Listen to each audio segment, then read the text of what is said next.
कल 14 अगस्त गुजरी है, उसकी मुनासबत से मैं एक मैसेज शेयर करना चाहता हूँ। जो पाकिस्तान जब आज़ाद हुआ तो नज़रिया था एक, जो कि हमने स्कूलों में भी पढ़ा, जिसको हम दो कौमी नज़रिया कहते हैं।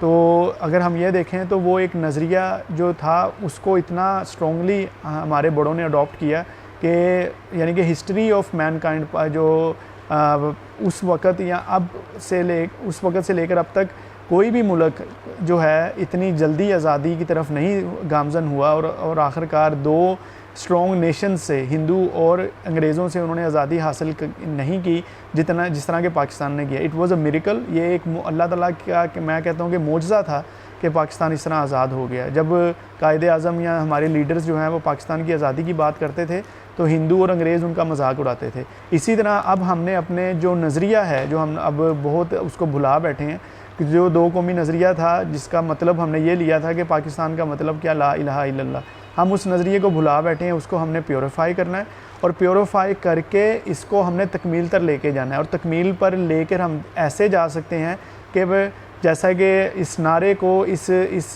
फ्रेज़ को हम कंप्लीट करें, इस कलमे को कंप्लीट करें, वो ऐसे कि पाकिस्तान का मतलब क्या, ला इलाहा इल्लल्लाह, कौन हमारा रहनुमा, मोहम्मद रसूलुल्लाह। और बेशक मोहम्मद सल्लल्लाहु अलैहि वसल्लम, हमारे नबी सल्लल्लाहु अलैहि वसल्लम से बढ़कर, ठीक है, कोई भी हमारा रहनुमा नहीं हो सकता। ठीक है, उनकी उसवतुल हसना पे चलकर, उनके ज़िंदगी, उनके लाइफस्टाइल की और उनके सुन्नतों के ऊपर अमल करके ही हम अपने इस नारे की, हम इस नज़रिए की तकमील कर सकते हैं।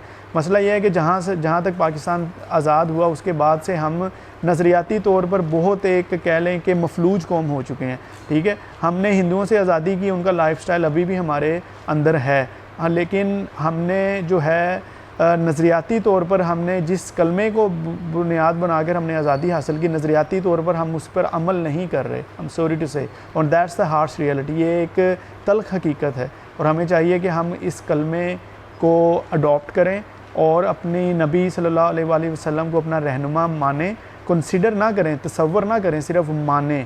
तसव्वुर में तो हम बहुत कुछ कहते हैं, नारे लगाते हैं कि हम अपनी जान कुर्बान कर देंगे, ये कर देंगे, लेकिन अमलन देखें तो हम बहुत पीछे हैं।